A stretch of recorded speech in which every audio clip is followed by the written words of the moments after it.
Si haguessis nascut en una altra terra, podries ser blanc, podries ser negre. Hola, sóc la Joana Raspall i Joanola i tinc 30 anys. Vaig néixer a Barcelona l'1 de juliol del 1913 i als 3 anys vaig venir a viure a Sant Feliu de Llobregat. Vaig començar a escriure des de molt jove, tot i que encara no ho publicaré fins d'aquí un temps. Encara no sé que guanyaré premis literaris com el Cavall Fort o la Creu de Sant Jordi, ni tampoc que el 2013 serà l'any Joana Raspall, i encara menys que moriré pocs dies després que acabi aquesta celebració en el meu honor. Però no ens avancem.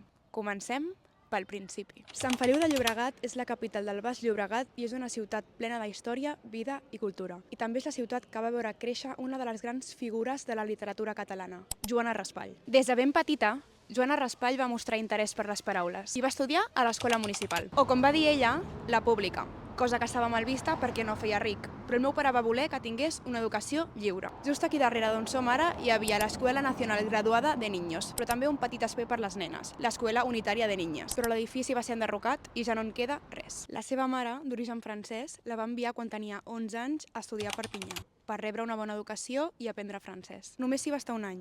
El seu pare va morir i va tornar a Catalunya per no marxar-ne mai més. Des de ben jove va començar a escriure poesia, prosa i teatre, però ho guardava en un calaix i no ho publicaria fins bastants anys més tard. El que sí que publicava eren articles de revistes locals com El Eco del Llobregat, Camí i Claror. Aquestes revistes es publicaven just aquí, on hi havia els tallers Marfany. En plena dictadura de Primo de Rivera, amb només 14 anys, ja feia activisme cultural, sempre en català. Durant el franquisme, feia classes clandestines de català al seu domicili, tot i que parlar la nostra llengua estava prohibit. El seu activisme cultural es reflectia també a les seves obres, totes escrites en català. Aquí, a l'Arxiu Comarcal del Baix Llobregat, trobem gran part de la seva documentació.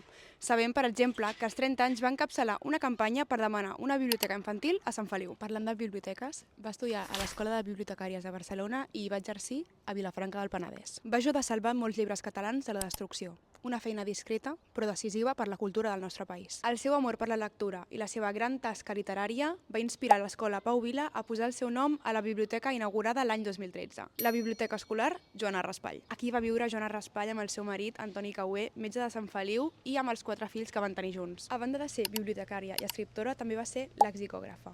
Va recopilar paraules en català per evitar que es perdessin durant el franquisme. Una tasca silenciosa però essencial per preservar la nostra llengua. Va publicar el Diccionari de frases fetes juntament amb Joan Martí, deixant-nos algunes expressions com ser un sac de gemecs, és a dir, queixar-se o plorar. Passi el que passi, en qualsevol circumstància. Filar prim, ser prim mirat o prim mirada. Mullar-se el cul, arriscar-se. Ploure sobre mullat, afegir inconvenients on ja n'hi ha. I la que més ens agrada, fer safareig, és a dir, comentar alguna cosa públicament. Entre les seves obres més conegudes hi ha Petits poemes per nois i noies, Ales i camins, El jardí vivent i Bestiolari. A la plaça Llorenç Sans de Sant Feliu hi ha una estàtua commemorativa de Joana Raspall amb el poema Endavant gravat. Endavant, respira fort, que l'aire és teu. Ens trobem al carrer de Joana Raspall.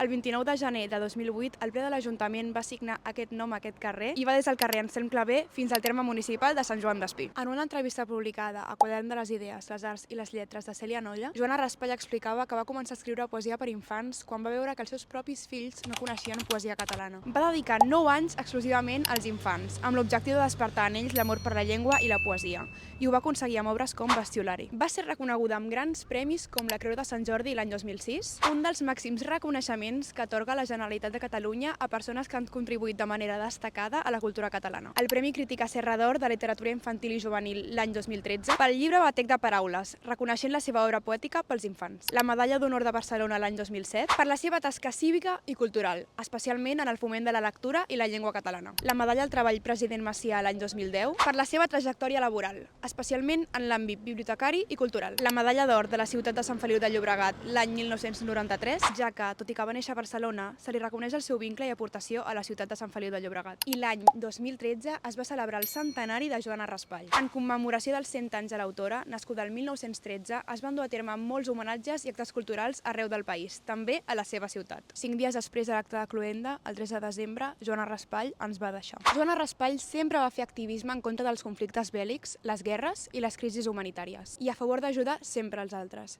I els seus poemes ens arriben ara amb la mateixa intensitat que quan els va escriure. I jo recordo amb especial carinyo el seu poema Podries. Si haguessis nascut en una altra terra, podries ser blanc, podries ser negre. Un altre país fora casa teva i diries sí en una altra llengua. T'hauries criat d'una altra manera. Més bona, potser més dolenta. Tindries més sort o potser més pega. Tindries amics i jocs d'una altra mena. Duries vestits de sac o de seda, sabates de pell o tosca espardenya. O aniries nu, perdut per la selva. Podries llegir contes i poemes o no tenir llibres ni saber de lletra. Podries menjar coses llamineres o només crostons eixuts de pa negre. Podries. Per tot això, pensa que importa tenir les mans ben obertes i ajudar qui ve fugint de la guerra, fugint del dolor i de la pobresa. Si tu fossis nat a la seva terra, la tristesa d'ell podria ser teva. Joana Raspall és present a Sant Feliu no només als llibres, sinó també als carrers, a les escoles i als parcs. El seu llegat és viu i inspira generacions. Joana Raspall ens va ensenyar que les paraules poden canviar el món. I aquí, a Sant Feliu, la seva llavor continua florint. Un altre país fora de ca teva i diries sí en una altra llengua. T'hauries criat d'una altra manera, més bona, potser més dolenta. Tindries més sort o potser més pega. Tindries amics i jocs d'una altra mena. Duries vestit